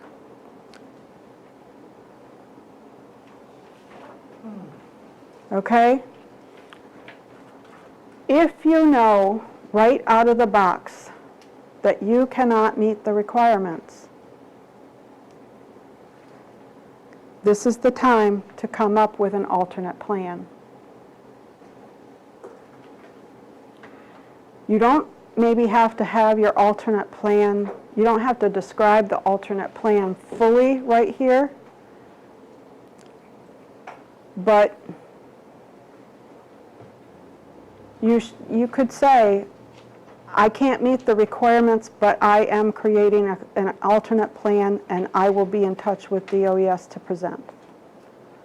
Maybe by a certain date, depending on, your start date. Does that go in the justification sheet? Where do you indicate that on this form? I'm on page 5, question 3. Okay, so the alternate plan statement will go down there? Yep. Okay.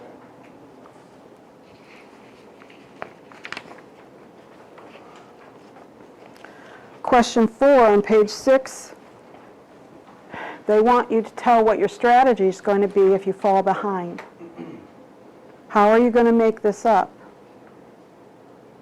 How will you recover?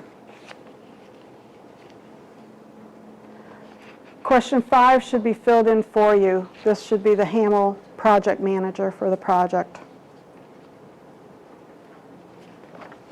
Question 6, they want you to describe all the fringe benefits that you have for your employees. Medical, 401k, pension, whatever you have. Holiday, vacation, all those things. 7, provide a strategy to ensure that district residents who work on the project receive ongoing employment and training opportunities after they complete the work on this project. They do want you to hire and keep people employed, but that's not always possible.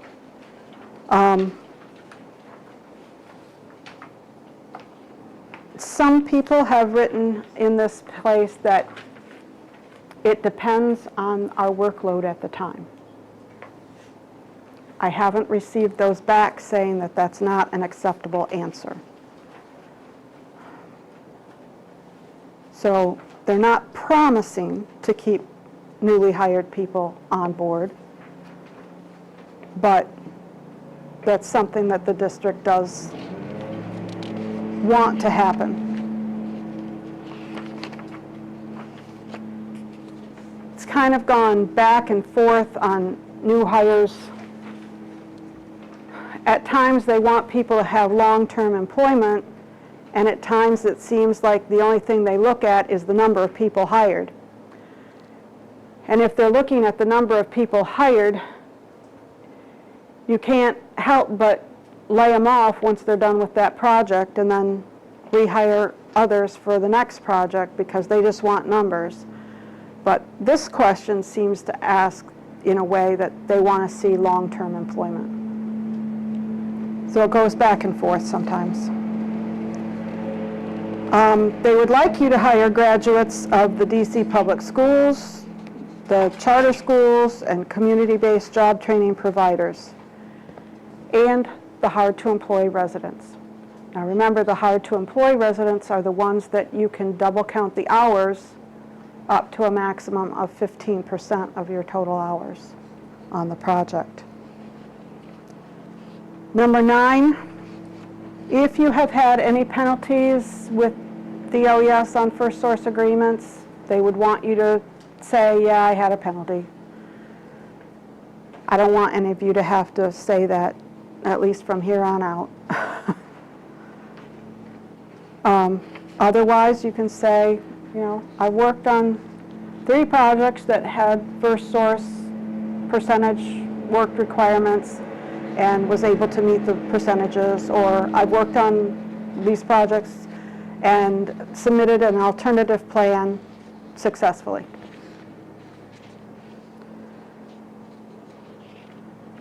Question 10, just acknowledge here that you need to turn in weekly certified payroll. It's just an acknowledgement. They just want you to know. And then the last page you sign.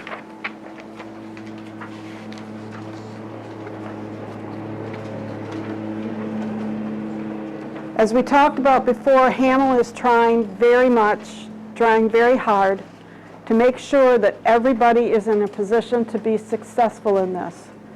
The first thing we're doing is with estimating, and you're going to get that employment plan, and you're going to fill it out for the project that you're putting a proposal in on, assuming that you get the contract. But, you know, your numbers and everything will still be a part of that, still be a process. Everybody else is going to fill that out too. So we do want you to start there. When you get your contract, you should get an affirmative action packet with the first source agreement in it pretty shortly after you get your contract through the Procore system. The affirmative action packet will be emailed to you, not through the Procore system. So, but we will email it to you. If you have any questions about that packet, please contact the person who emailed it to you. We're all here to help you answer any questions. If it looks like we've checked a wrong box or haven't filled in something, please contact us. We want everything to be right. So, from the time you start on your work, Hamel will be monitoring your percentages through LCP Tracker, the same way that DOES monitors. And we'll be in touch with you if we see that you're falling behind. Again, if you know you cannot meet the requirements, sorry. If you know you cannot meet the requirements, we're going to work together right away, because we're going to communicate, we're going to be in touch with each other, we're going to know, and then we're going to brainstorm, we're going to come up with a plan. We're going to present the plan to DOES, and Hamel will go with you. We will be supportive of you. We will, make sure that we get this approved so that everybody knows that the original plan is no longer in effect for your company. And you have an alternate plan. And this is how you're going to satisfy the first source agreement. Okay? Yes, question. In your experience, how proficient is DOES at actually finding the workers? So for example, most of our residents are from Pennsylvania and New Jersey. I think we can meet the common labor requirements, even the skilled labor requirements. If you have to get hires in the DC area, that's okay. But when it comes to, let's say, apprentices or journeymen, our industry, we're in the glazing industry, finding the journeyman glazer is almost impossible. We have cars all the way from New York City to here, and maybe we have 4 employees out qualified as journeymen. So I mean, if they can find us, we'll gladly hire them at any time. But I just don't know historically how, I guess, aggressive they are in terms of pushing their job postings. Well, I would certainly start there, asking them for the referral, but I wouldn't give it a lot of time before I would start thinking of an alternate plan. And you can contact us to start meeting about it and talking about it, and we'll just go from there.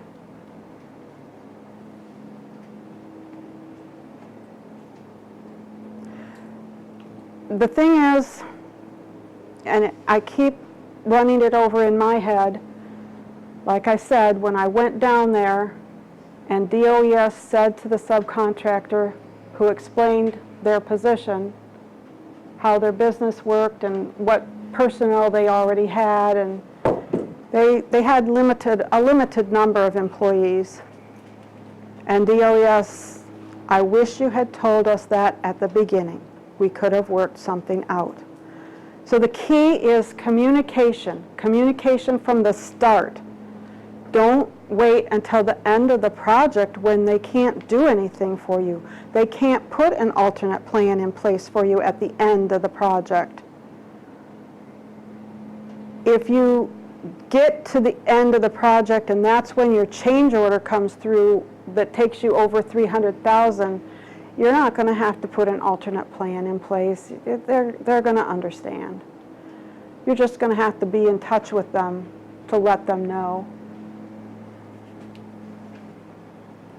Okay?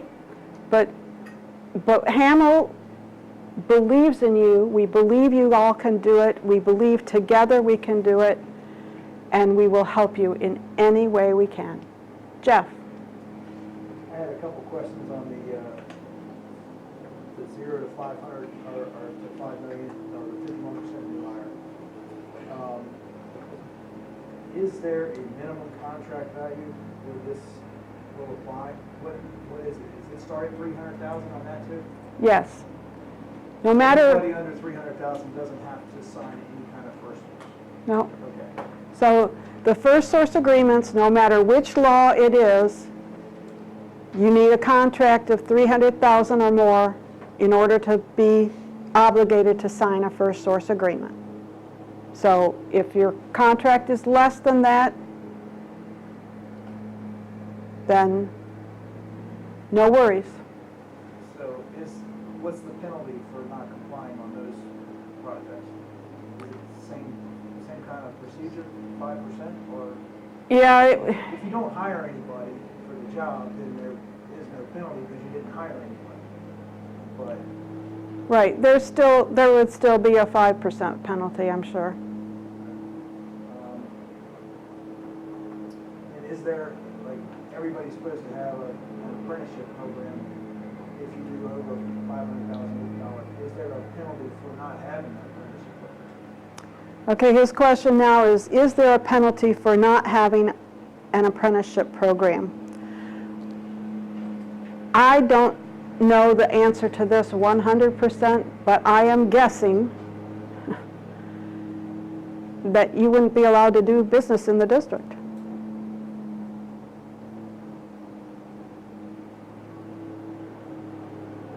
Because DOES will contact you when they think you've done $500,000 in a year, and they will say, you have to have an apprenticeship program.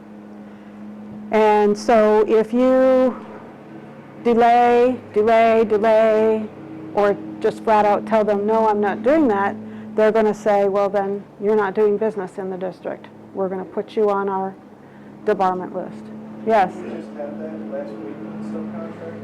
The subcontractor who was a CE, and they were not participating in the apprenticeship program, and they're at risk of losing their CE certification right now. Yeah. The district would not look highly on somebody who, by law, is required to have an apprenticeship program and does not have one.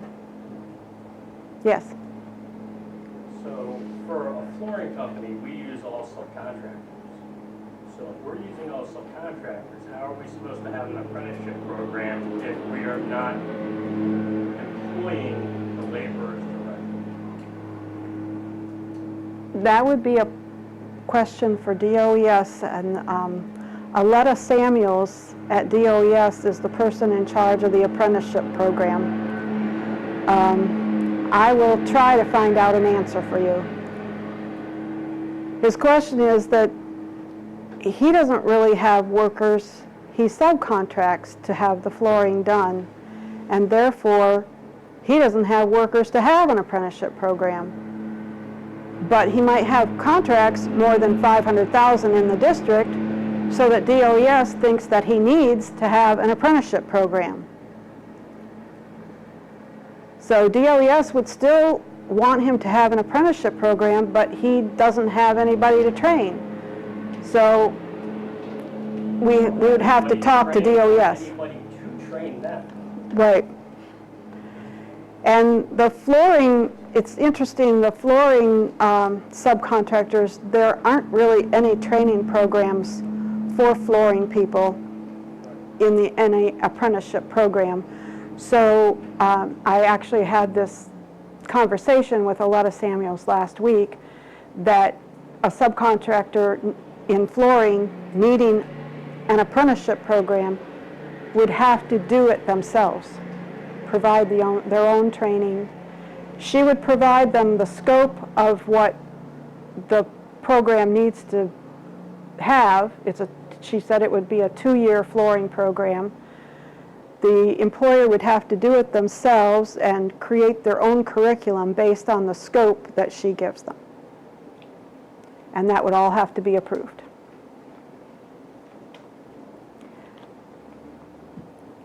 Yes? Just out of curiosity, so the apprentice program, historically, we never met the $500,000 threshold for DC projects. Came close, but that project's going, but we never had to do so.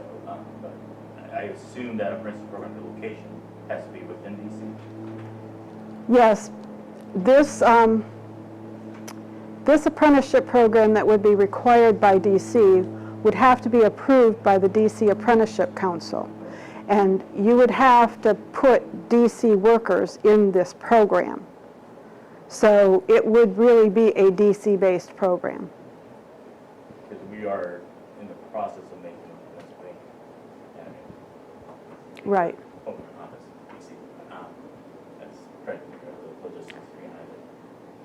I mean, because Glazers, it's like Ford, there's no Now, training I program. mean, you can bring those Pennsylvania workers down to work in DC, Right. but the thing is, if it was a percentage hours worked requirements, then you've got apprentices on the job that aren't DC residents, so you don't want that. Oh, no. You don't want to put those Well, I mean, people on the- there. The way I'm thinking about it is, I mean, if we do get in those jobs, let's say DC, we're just, I mean, we're Yeah. happy to open an office down here because we do much more business in Maryland. Uh-huh. But obviously DC is closer to Maryland, ultimately all over Pennsylvania. Right. So, I mean, we wouldn't have any objections to seriously considering opening a training program down here. Right.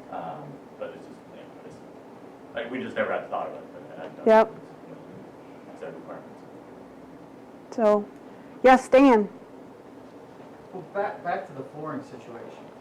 So, if you've got a tier sub, and they're making over, you're using that same tier sub on multiple projects over a year, they're gonna have to have the apprentices. So Yep.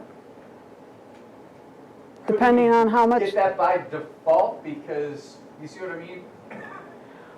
Well, I mean, certainly DC would be asking who your tier subs are, and if they figured out that those tier subs then needed an apprenticeship program, then, That's gonna be next to impossible. yeah.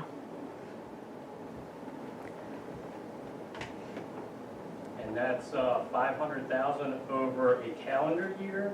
Yes. Or over 12 months. 12 consecutive month period? It said it. It said 12 months.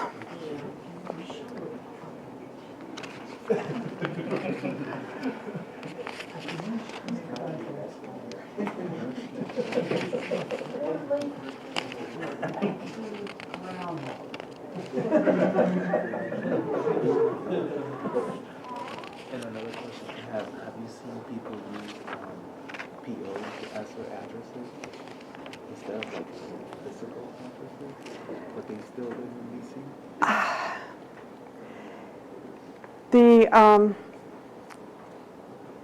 I think you have to put in a physical address for the employees, not a PO box. He's asking, does a PO box in DC work? They also ask for LCP tracker, what their driver's license is, the state of it, and the license number. They're verifying whether they're a DC resident or not.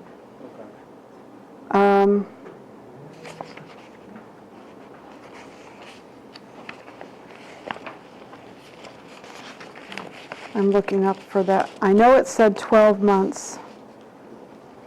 I don't know that it said a calendar year. With a single contract or cumulative contracts of at least 500,000 within a 12-month period. 12 consecutive months, but not a calendar year necessarily. That's on page 5. So anyway, we want to work with you guys. We don't want anybody to be incurring penalties. We don't want you to be afraid to do First Source. We want to be able to do DC business because they have a lot of business for us. There's a lot of money in DC. So,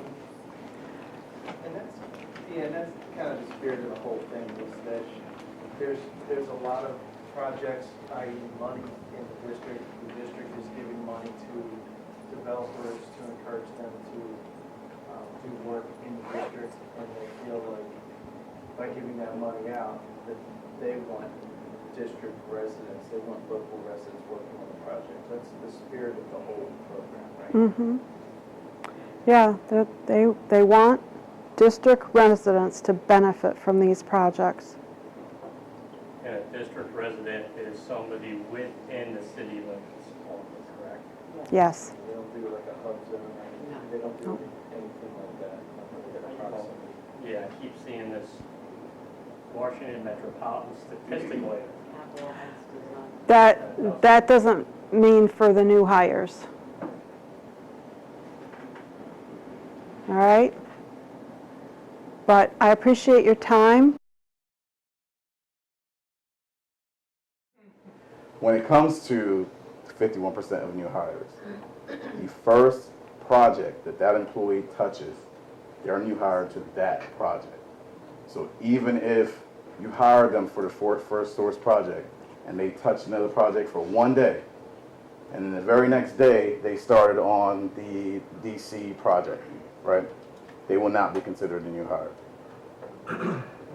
They will be considered For the transfers. FORS project, for the FORS or for the 51%? For the 51%, which is monitored under the FORS system. Yeah. And that's for any contract that receives government funds under $5 million. Just kind of a devil's advocate question with Mhm. that. Then couldn't you, to avoid having to ever do that new hire people, put them on another project for a day and then transfer them over? Elaborate a little bit on that one. So you hire somebody, Mhm. for this project A, okay? And is that person a DC project. resident? Well, it doesn't matter at this point. You need to hire somebody, right? Right. And according to the FORS, you'd have to hire at least one DC resident because it has to be 51%. You need to hire one. Couldn't you avoid doing that by hiring a Maryland resident, putting them on project B, and then transferring them over? Transfer them. From Maryland project B over? to project A, so they're not actually a new hire, they're just a transferred employee. They wouldn't be, which is correct. But then at that case, you're trying to, and if found out, you're trying to cheat the system. Well, I'm just asking because even if he was a DC appointment, he wouldn't count towards a new hire anyway. You're if he worked absolutely somewhere. right. You're absolutely right. But we also look at, the FORS system also calculates transfers. So it also look at the amount of transfers that you have. And then also in your employment plan, you would list, if you, let's say, for instance, you had, this is where it would come into play. In your employment plan, you were to list that as a result of this project, we are expecting one new hire, and this is a new position. So at the end of the project, if we're looking and we say, okay, well, you were expecting this one new hire, it's listed in your employment plan, this is the rate of pay, this is when you're gonna hire, this is the position, so on and so forth.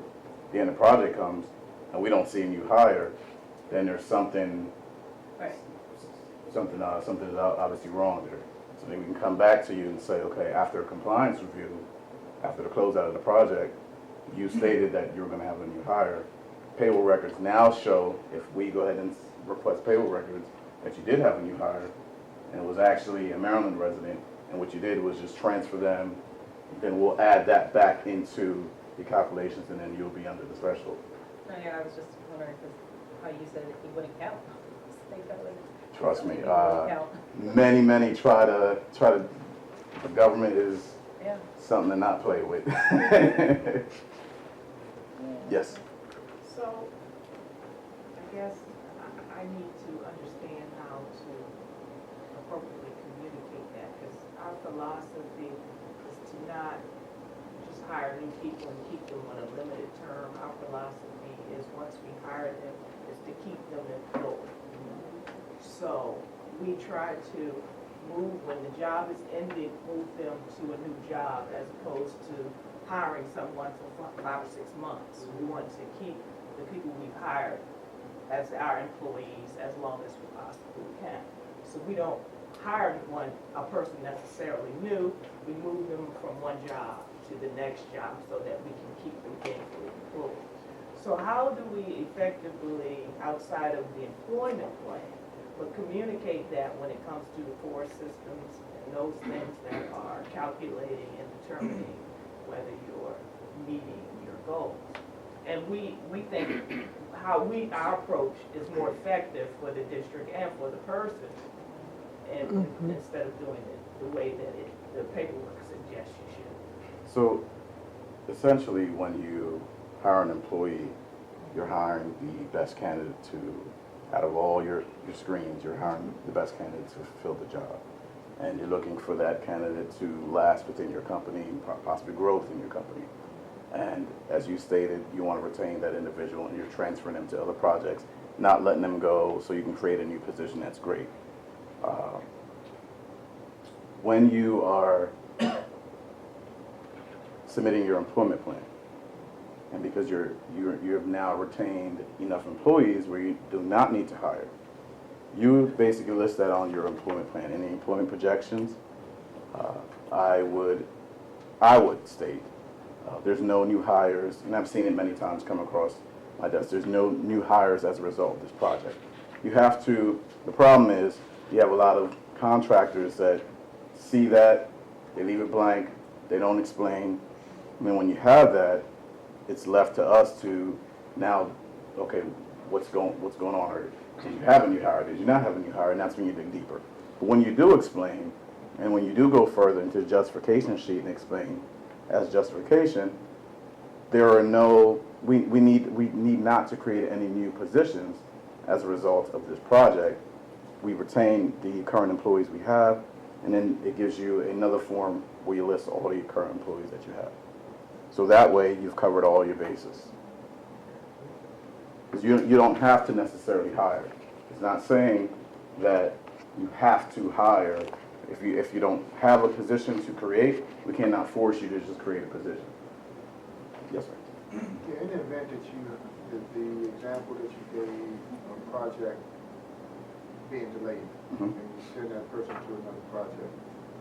So it's a suggestion, if you don't need them on that project, but you're holding them, because you hired them out of the community to work on a particular project that's mandated in the community, is your suggestion to fire the person and wait until? What was that? Fire. I mean, but that's my point. Fire was the F, you said, right? No, that's my, I'm a DC resident, DC contractor, been 20-something years. I understand what the program is doing, and I applaud what they're trying to do. But when we hire someone out of the community and the project gets stalled, and we send them to another project, they may even mess up the ratio, because as an electrical contractor, there's a 3-to-1 ratio. So it damages the ratio, so you can't necessarily have them, because now you've got too many apprentices to journeymen. So you're violating that obligation. And you can't send them to another project. You can't have a 1-to-1 on the project because it violates the labor requirement. What is the district's answer for that? Because your only option then is to be in violation and get fined by the labor board, or to release a person.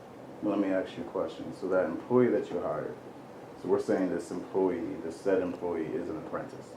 That's what it seems like what I'm getting, right? And you hired your goal was to hire the apprentice to place them on a first source job. Correct. Okay. And because the first source job was delayed, you then transferred them so they can get some experience on another project. Now that you transfer them to another project, that project already has an apprentice, and now you have 2 apprentices, and you have, I'm guessing, 2 journeymen. You may have 2 and 2, yeah. That's better. I'll tell you this. I am very knowledgeable and very resourceful when it comes to first source compliance. A part of first source compliance is apprenticeship. My counterpart, which would be Ms. Aletta Samuels, is very, very, very resourceful in the apprenticeship area. I stand my ground, and she respects that because I don't speak out of what I don't know.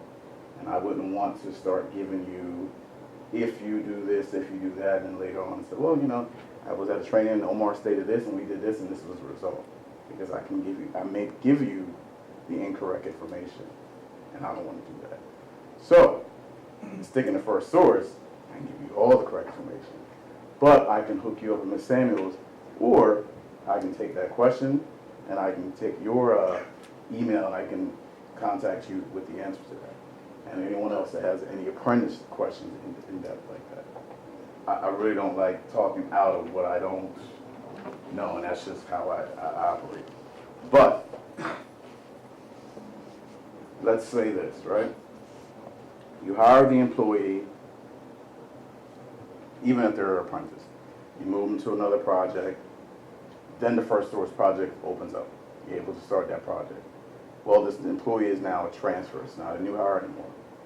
You can amend your employment plan and submit documentation to the DOS stating that we did have a projection as such. We did hire for this position. This is the person we hired.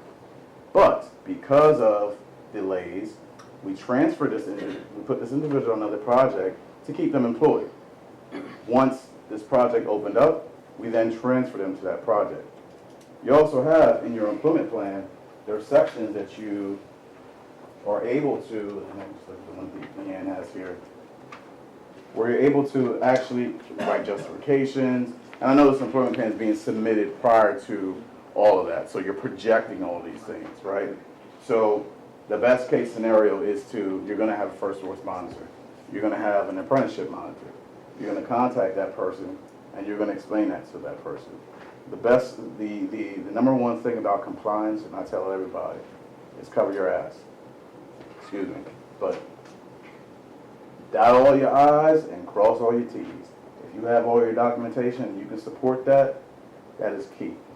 I've been in sessions with this many and more subcontractors that, as a result of a project, they were not meeting their hours and work percentages. And when it comes to good faith efforts, I've had, Anderson Fire is here because they're on site, that came right to me, and it came to me with a thick binder and stated, there are my good faith efforts. And that was everything detailed as you wanted to see it. So when you have that, then that creates a better case for you. So I just say document everything that you can do, just document. I have a question. Mm-hmm. Once the subcontractors submit their first source, I send it to you, it gets executed. They can amend after that, and They the can. process just resending it back to you. They can. Mm-hmm. You don't even have to go through where they have to directly have to resubmit and do all of that stuff all over again. If you need to supply additional information and say, Mr. Chambers, as a result, or Mr. Washington, or whomever, as a result of XYZ, here's an amendment to the first source agreement. Can I have this placed in the individual's file? Now, It's really fast. New hire versus transfer. Uh-huh. Is a person only a new hire that first day that they walk onto a project? I mean, what's the term of a new hire? It just says newly hired. So, a new hire, as a result of a first source project, the way we look at a new hire is an individual that was hired to work on that first source project, that stepped on that job site day one. You hired them August 1st, and they started work August 29th. They are a new hire. Even though they were hired August 1st, and they didn't work on any other project until August 29th, they are a new hire. You just have a 90-day window. The only thing that's going to make them a transfer is if they touch another project prior. And I've been in you may, and this is something that you may see in Fords if you're in Ford, you may have an employee that is actually not a new hire. And because it's the first time that you are entering them into the system, the first time that you're uploading them as an employee to your company, and their hire date may have been, as we say, August 1st. They may have started working August 5th on another project, and it started on your project August 29th. But because it's the first time you're entering that individual into the Ford system, they report as a new hire. And at the end of the project, we're looking at new hires, and let's say the individual was a Maryland resident, and it brought your new hire percentages down. At that point, either I would reach out to you or you would reach out to me and say, hey, why is this shown as a new hire and this is not a new hire? I will then request additional documentation for you, supply me with timesheets verifying that that employee has worked on another project prior to this first source project. If you can provide that and document that, I will then make that adjustment so that that new hire actually is a transfer, not a new hire. You said they have to work on a project before the first source project starts or before you transfer them to the first source project? If they've worked on a project before you transfer them to the first source project, they're transferred. Mhm. Yes. So in that case, why wouldn't I work that employee on that project just for a day? Let them go to another project because there's no more work on that project and then bring him back. Then wouldn't that be a new hire for that project? No, Oh, it still would, but no. The day one that If they employee were- touches any project, they are a new hire to that project. yeah, so if we, let's say we hired someone for the project X, which is the first source project, Mhm. and that project is now not starting for 2 months, I would rather spend money for him to go on projects and do some small work on that project, On project X, on project X. the first source project. First source project Okay. for 1 day, 2 days, whatever work Yep, is left. and then transfer him to another project and someone allow him else. to work. It could And be then when his, this starts. he will still be considered a new hire because it's cumulative, Okay. so he will be considered a new hire It's a new still. hire, okay. Yep, Yeah, then that's, we would rather do that than be out of compliance. right, right. But if there's no work activity on that project Uh-huh. whatsoever, that employee did not work on that project. Got it. There always is, right?